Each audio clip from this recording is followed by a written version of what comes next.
بسم اللہ الرحمن الرحیم۔ امام موسیٰ کاظم علیہ السلام بہت نیک، زاہد و متقی اور عبادت گزار شخصیت کے مالک تھے۔ اس دور میں آپ کے تقویٰ کا چرچا عام تھا۔ آپ علیہ السلام رات بھر عبادت خدا میں مشغول رہتے اور خوف خدا کی وجہ سے بہت زیادہ گریہ فرماتے، یہاں تک کہ آپ کے ریش مبارک آنسوؤں سے تر ہو جاتے۔ آپ علیہ السلام بہت زیادہ صلح رحمی کرنے والے تھے۔ آپ علیہ السلام کی سخاوت بے مثال تھی۔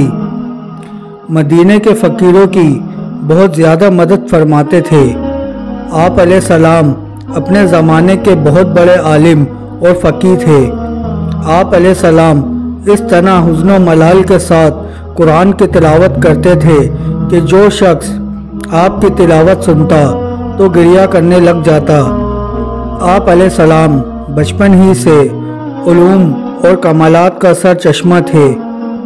آپ کے بچپن کے حالات میں ایک واقعہ ملتا ہے کہ آپ علیہ السلام کو صفوان جمال نے گھر سے اس حالت میں نکلتے دیکھا کہ آپ کے پاس ایک بکری کا بچہ تھا۔ آپ اس بکری کے بچے سے سجدہ خدا کرنے کا تقاضا کر رہے تھے۔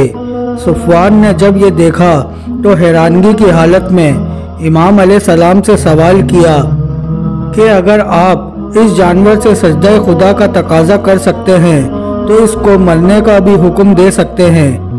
آپ علیہ السلام نے فرمایا، موت و حیات خدا کے اختیار میں ہے، ہم اس بارے میں کچھ نہیں کہہ سکتے۔ گویا آپ نے یہ بھی واضح کر دیا کہ انسان کو اپنے فرائض کی فکر کرنی چاہیے اور امور خدا بندی میں دخل اندازی بندے کی بندگی کے خلاف ہے۔ اس طرح انسان خدا کے کاموں میں دخل اندازی کر کے عذاب خدا کا مستحق بھی قرار پا سکتا ہے۔ لہٰذا امام نے یہ واضح کر دیا کہ اگر ہم اہل بیت علیہ السلام کے ساتھ کسی جانور کا بچہ بھی ہو تو ہم اس سے خالق کائنات کے سامنے جھکنے کا تقاضا کرتے ہیں۔ جو شخص ہمارے ساتھ منسوب ہو جائے اس سے بھی ہم عبادت خدا کرنے کا تقاضا کرتے ہیں۔ امام موسیٰ کاظم علیہ السلام کی کچھ زندگی منصور بادشاہ کی حکومت کے دور میں گزری۔ اس نے امام علیہ السلام کو ظاہری طور پر کوئی تکلیف نہیں پہنچائی۔ اس کے بعد 10 سال تک امام موسیٰ کاظم علیہ السلام بادشاہ مہدی کے دور حکومت میں زندگی گزار رہے تھے۔ اس نے امام کو عراق بلوایا اور قید میں رکھا۔ دوران قید آپ علیہ السلام کے معجزات اور عبادت سے متاثر ہو کر اس نے قید کے علاوہ کوئی اور تکلیف دینے کی جرات نہ کی اور امام کو مدینہ بھیج دیا۔ اس بادشاہ کے دور حکومت ختم ہونے کے بعد تیسرا بادشاہ ہادی کا دور حکومت آیا۔ اس نے 1 سال اور کچھ دن حکومت کی۔ اس عرصے میں اس نے امام علیہ السلام کو گرفتار کر کے قید کر دیا۔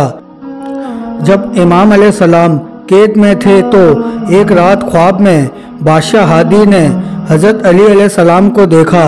حضرت علی علیہ السلام نے اس سے فرمایا، یہ امر قریب ہے کہ تم والی ہو گئے تو زمین پر فساد کرو گے اور قطع رحمی کرو گے۔ جب بیدار ہوا تو حضرت علی علیہ السلام کے فرمان پر غور کیا اور غور کرنے کے بعد امام موسیٰ کاظم علیہ السلام کو رہا کرنے کا حکم صادر کر دیا۔ اس واقعے کے کچھ عرصے گزرنے کے بعد دوبارہ اس نے امام کو گرفتار کیا۔ اس وقت امام علیہ السلام قید میں تھے جب ہادی کی زندگی ختم ہو گئی۔ اس کے بعد بادشاہ ہارون رشید کا دور شروع ہو گیا۔ جب ہارون رشید کو حکومت ملی تو اس نے امام موسیٰ کاظم علیہ السلام کو بغداد بلایا۔ ایک طویل مدت تک آپ علیہ السلام کو اپنی قید میں رکھا اور اپنی حکومت کے 14ویں سال امام موسیٰ کاظم علیہ السلام کو زہر سے شہید کروا دیا۔ ان اللہ و انا الیہ راجعون۔